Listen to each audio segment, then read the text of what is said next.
নারীরা যেদিকে ভোট দেবে ওরাই উইন করবে। শুধু মুখের কথা না, আপনার দুর্নীতি উদ্ঘাটন করতে হলে আরও অনেক কিছু করতে হবে। এই মুখে আমি দুর্নীতি উঠাই ফেলবো, এটা করবো সেটা করবো, এটা আমি বিশ্বাস করি না। জামাত ক্ষমতা আসলে দুর্নীতি চাঁদাবাজি কমে যাবে অনেকে বলে, এ বিষয়ে আপনি? আমি তো ধরেন ওনারা পাওয়ারে আসলে না জিনিসটা বলতে পারবো।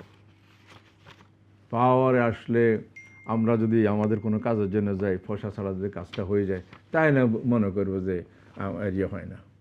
এখন আমি কয়দিন আগেও এই যে এফবিসিসির অনেকগুলো অনুষ্ঠান টেলিভিশনে দেখেছি বা নিউজে দেখেছি, বলে যে আগে যেখানে 1 লাখ এখন 10 লাখ টাকা লাগে। আমার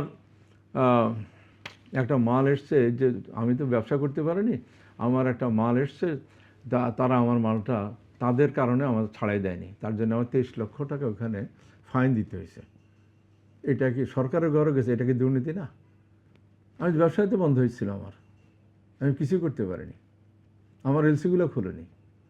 আমার যে ব্যাংকে আওয়ামী লীগ ব্যাংক ছিল, এইটা কি এখন আপনি কাস্টমসে যান না, আপনি ট্যাক্সে যান না।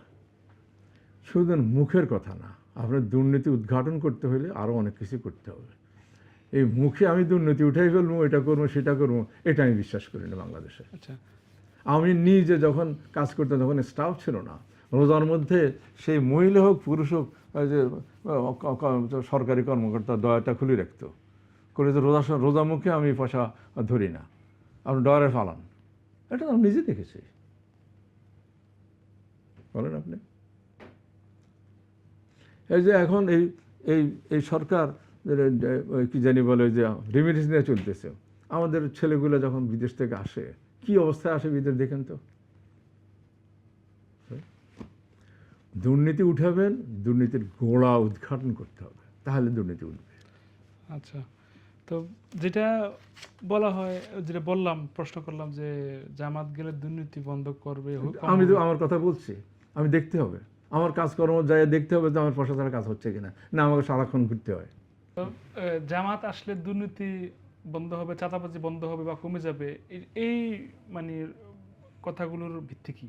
আমি আসার পরে যদি উঠে তখন দেখে বলতে পারবো, এর আগে কিছু বলতে পারবো না।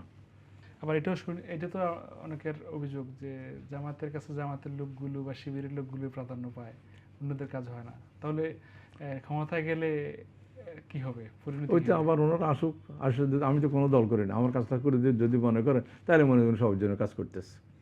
আমি টেস্ট করা ছাড়া বলতে পারতেছি না, এখন মানুষ তো কত কথাই বলে। তাহলে আগামী নির্বাচনটা কেমন হবে বলে মনে করেন?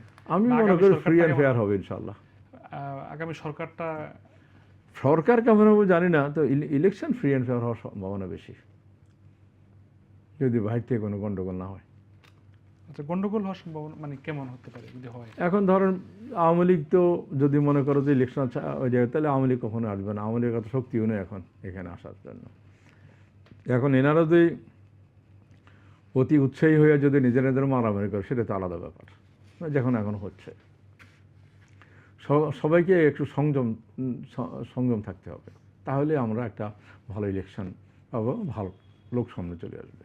আচ্ছা, মানে হঠাৎ এই মানে অল্প সময় এই পরিণতি কেমন হলো যে আমরা দেখলাম যে 2024-এর 7 জানুয়ারি নির্বাচনে মানুষ ভোট দিতে যেতে পারতো না তাদের ভয়ে আতঙ্কে, বা পুলিশে বা আর্মি সেনাবাহিনী কোনো কথা বলতে পারতো না, আর এখন তারাই নাই।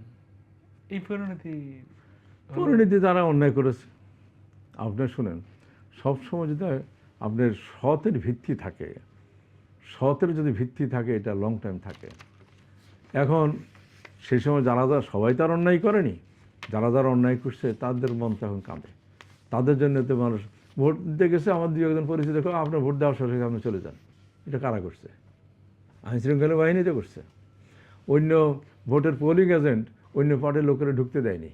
হ্যাঁ, ও বলছে তো পিটাই দিব, চলে যা। তো এই দুর্বৃত্তায়ন হয়েছে, সেই দুর্বৃত্তায়নের ফলস্বরূপ পতিত সরকার পালিয়ে যেতে হয়েছে। এখন ওগুলো বলে তো লাভ নেই। এবার রিপিটেশন অল থেকে আপনি ভালো কিছু করার চিন্তা করেন, ভালো ভালো চিন্তাধারা চিন্তা করেন, ভালো স্বপ্ন দেখান। কারণ আপনারা যদি সে চলে যান নিজের মারামারি করেন, তা আমরা কোথায় যাবো? তা ভালো কিছু তো হইলো না। তার আওয়ামী লীগ থাকলে এরা সবাই মারামারি করতো, খুব ভালো হইতো। হ্যাঁ, সেদিন একজন মারা গেছে, আরেকজনও গতকাল না পরশু মানে ইনজিউর্ড হয়েছে। তো এগুলো ঠিক না, সবাইকে সংযমী হইতে হবে।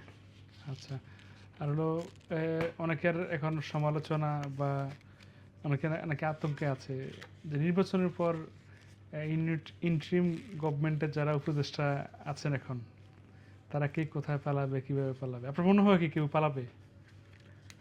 আমি মনে করি যদি তারা অন্যায় করে থাকে কেউ সে পালাবে, আর যারা কোনো অন্যায় করেনি তারা পালাবে না। আমাদের ব্যবসা, আমরা তো গত 30-40 বছর ব্যবসা করতেছি, আমরা তো পালাইনি, যেহেতু আমরা অন্যায় করিনি, আমরা চুরি করিনি, ব্যাংকের পয়সা লুট করিনি। হ্যাঁ, কিন্তু যারা অন্যায় করছে, ব্যাংকের পয়সা লুট করছে, যারা একটা লোন দেখে 10টা লোন নিছে, তারা পালাই গেছে। আচ্ছা, আপনি বাংলাদেশের নারী নেতৃত্ব নিয়ে বা নারী ভোটার নিয়ে আপনার মূল্যায়ন কি? বা নারীরা তো ভোটার, নারীরা তো ডিসিশন মেকার। এখন নারীরা যেদিকে ভোট দিবে ওরা উইন করবে।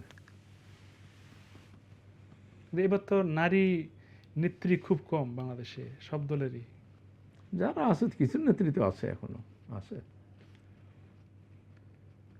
আচ্ছা, ডক্টর শফিকুর রহমানকে নিয়ে এখন ফেসবুকে এবং কি টুইটারেও এখন অনেক মানে অপপ্রচার চালানো হয় সম্প্রতি। তার শুনেন, এখন ভোটের হ্যাক আগে হয়েছে বলে অনেকে অনেক রকম কথাই বলবে, এগুলো কিছু অর্ধসত্য, কিছু মোটেও সত্য নয়।